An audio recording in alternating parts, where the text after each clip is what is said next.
Okay, so in this video we're moving on to the explicit joins, and basically it's the same exact concept, it's just different syntax, a different way of wording your SQL statement.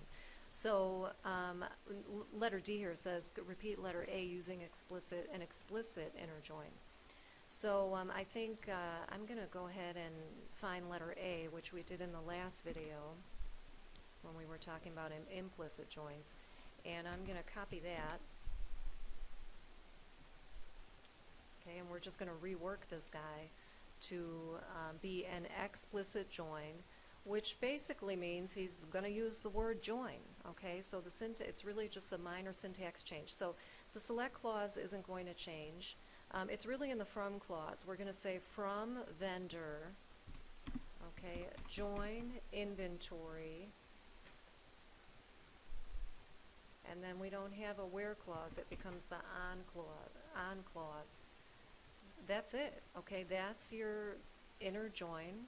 Or I'm sorry, yeah, it is an inner join. It's an explicit inner join. You can use the word inner.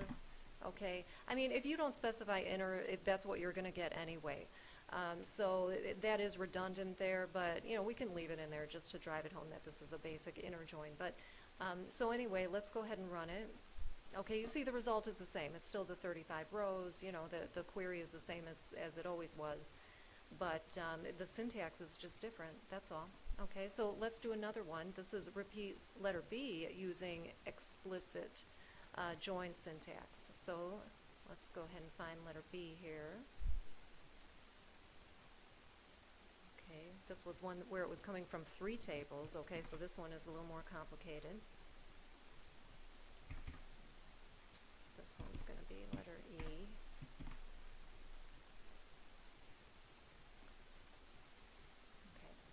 All right, so let's see, this guy. All right, so again, the select clause is not going to change. It's all in the from clause. So from vendor, join inventory. Okay, I'm going to push the rest of this down because we have this on clause here. Join inventory on. All right, and then we're going to find this.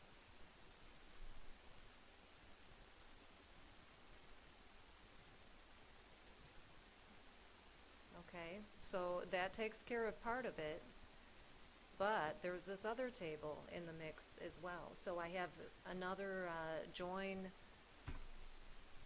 clause here, join item category, kind of piling up my join clauses, join item category, oops, on. There's my explicit inner join for letter B, or the one that we did in letter B, which is now letter E. So let's go ahead and run this. Again, 35 rows, everything's the same, but we have the data coming from 3 tables now with explicit join syntax, where we are actually seeing we actually see the word join. Okay, you know, there's another quick technique that I think I'll work into this video, and this is using table aliases. Letter F here says repeat letter B above. Okay, so now we're going back to that simple one with the implicit join. Yeah, I mean, the implicit join syntax probably is a little bit cleaner. You know, it's probably a little more intuitive, I would think, especially for beginning students. But again, I really want you to get comfortable with both. So, and I am going to ask for both on homework assignments and exams. So let's see, this is using table aliases. So we're going to repeat, this is really quick and easy, but we're going to repeat letter B using correlation names, which are also called table aliases, for all of the tables. And you know, this is actually a nifty technique when you have these long complicated queries or these long join statements with multiple tables. It makes sense to give those tables short little aliases so you don't, to cut down on your typing. So that's what we'll do. So let's see, this is letter B. I'm going back to implicit join syntax, which is kind of unrelated to, an unrelated issue for this problem. This one's all about the table aliases. Oh, you know what, I better comment out this one.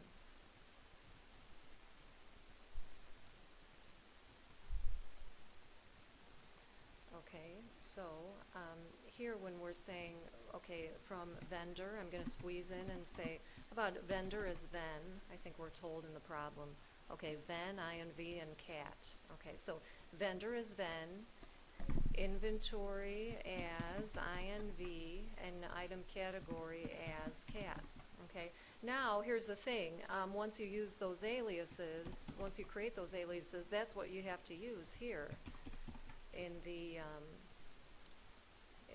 where clause. Okay, but you can see, I mean, it's a lot easier to type a 3-letter table name than it is the other, especially when your IntelliSense bails on you. It's nice to have that. Okay, so I'll go ahead and run that. I mean, it's exactly the same. We have our 35 rows, but this is, you know, yet another common technique that I would like you to know about.